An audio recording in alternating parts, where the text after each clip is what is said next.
एक शहर में, मध्य प्रदेश के एक बड़े नगर में, हम अपने गुरु महाराज श्री पहाड़ी बाबा महाराज के साथ गए। महाराज जी बड़े विलक्षण संत थे, जिन लोगों ने दर्शन किया सैकड़ों साल पहले महात्मा कैसे रहते होंगे उसका वो नमूना थे।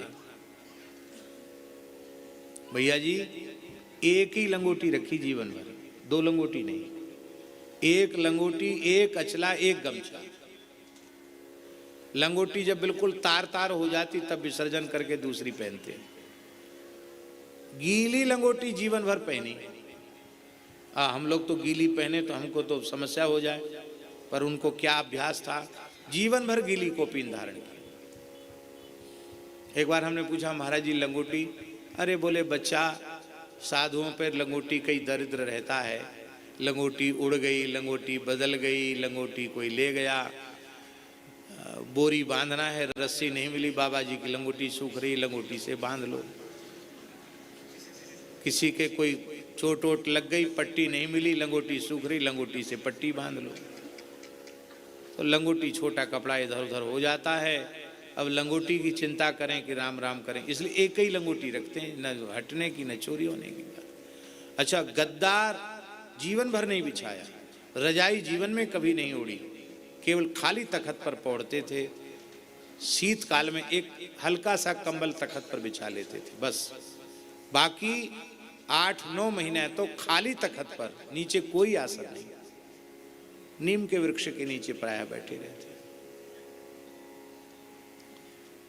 तो घरों में भी लोगों के नहीं रुक, 2 रात्रि से अधिक किसी गृहस्थ के घर में नहीं रुकते थे। जिसके यहाँ रुके कुआं का पानी चाहिए या सीधे डायरेक्ट बोरिंग का पानी, नल का पानी नहीं लेते थे। और जिस मंजिल पे वो रहेंगे नीचे में, उस मंजिल पे लाइट नहीं जलनी चाहिए, किसी मनुष्य का निवास नहीं रहना चाहिए, बड़े नियम थे उनके। और जहाँ जहाँ रुकते थे वहाँ उस तरह की व्यवस्था थी। हम साथ में थे। तो सवेरे महाराज स्नान के लिए गए, बोरिंग का पानी चालू हुआ, पीतल, स्टील का प्रयोग नहीं करते थे, लोहे का, स्टील का, पीतल की बाल्टी मांझ के लोटा भर के और बोरिंग का पानी भर दिया। महाराज जी आए,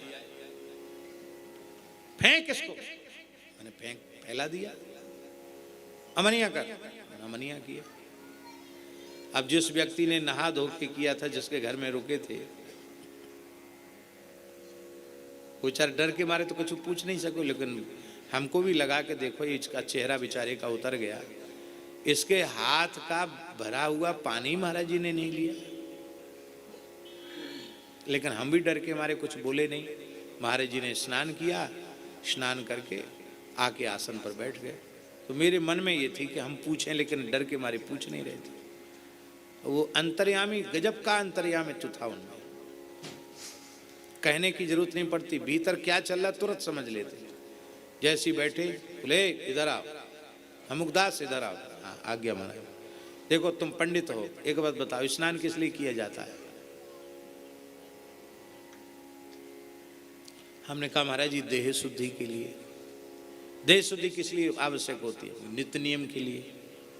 वाह, बहुत अच्छा उत्तर दिया। तुम ही कह रहे हो कि स्नान पवित्रता के लिए किया जाता है, देह शुद्धि के लिए किया जाता है। तो जिस आदमी ने बाल्टी मांझ के, लोटा मांझ के भरा, उसके गले में तुमने देखा तुलसी थी? महाराज जी तुलसी तो नहीं थी। तो तुलसी जिसके कंठ में नहीं है, उसके हाथ का स्पर्श किया हुआ जल,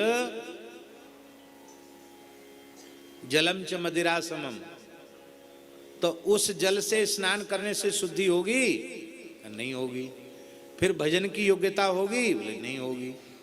फिर तुम कैसे अपने मन में सोच रहे कि क्यों बाल्टी फैला दी? देख बच्चा, हमारे पास रहता है, सावधान रहना, नहीं भगा दूंगा जो आ गया।